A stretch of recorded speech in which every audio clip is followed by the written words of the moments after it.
What's up, ladies and gents, and welcome back to our top 5 plays where your average summoner becomes a legend. Whether you're a longtime fan or you've just stumbled upon this channel for the first time, you've come to the right place to see extraordinary plays come to life. First on the list, we have Toxic Striker on Akali, who lives up to the name by striking toxicity into the souls of each enemy she encounters. But in all seriousness, this play has little to do with Akali being Akali, and it all really comes down to outsmarting the opponents. Trying to defend the pink ward, she jumps on Lee and chunks him down, using the speed up to dodge Sonic Wave, but then she gets kicked out of the Shroud. Using her ult, she avoids the charm, but then Lee gets away, so she goes back invis and emerges with her ult, catching him off guard for the kill and reset on Shadow Dance. She breaks line of sight and jukes up, breaking line of sight again as she Qs while crossing over to meet the bug in the brush. By hiding behind Kha'Zix, all 3 charges of Foxfire lock on him, keeping her healthy enough to secure the double.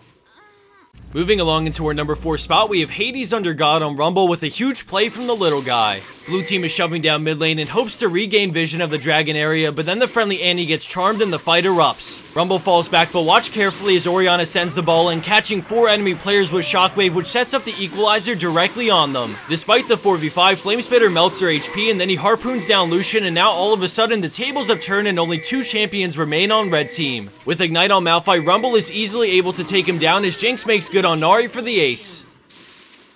Our number 3 play takes us to Dragon with Kennedy on Lee Sin, and big props to the rest of his team for helping make this happen. As the enemy team sit on Dragon, he waits patiently over the wall and then lands Sonic Wave on Fizz. He decides it's now or never as he goes flying in, getting the steal, and then he takes the lantern, bringing over one pissed off tree as the rest of the gang hops over the wall to follow. Lee Sin sponges up a ton of damage as both teams shred the opposing front lines, but Kennedy somehow remains the only one alive after a close call with Nami. At this point, things have boiled down to a 2v2 as Corki falls back to his teammate while finishing Syndra with a final auto to make it a 2v1. Lucian keeps on fighting through the exhaust, and then he dashes to avoid the bubble, and then out of nowhere, Lee returns with the flash W to guarantee Lucian's life while securing the kill.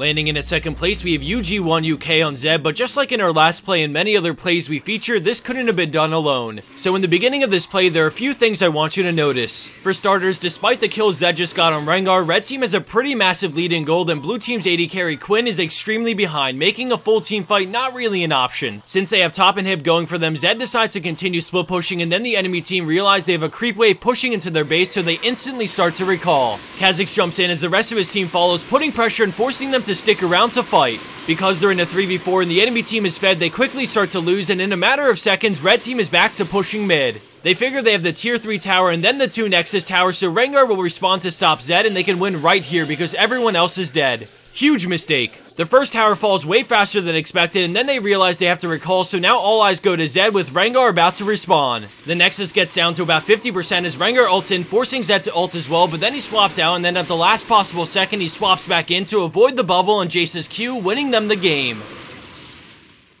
And for our number 1 pro play for this week, we have 123 Kill You 123 on Sion with an epic engage. Behind in gold, the enemy team are looking to fight them, and then out of nowhere, Jarvan goes in. Sion sees an opening to counter-engage and goes for it, landing his ult as the arrow comes in, allowing for a massive 5-man decimating smash to knock up the entire enemy team. Blue team doesn't have a shot in this fight as they get wiped up without getting a single kill in return. Let's take another look at that engage, but note how he somehow weasels his way in between both tanks to land his ult on the champions that matter, and this sets up the instant triple from Cassiopeia's ult and the cleanup that follows.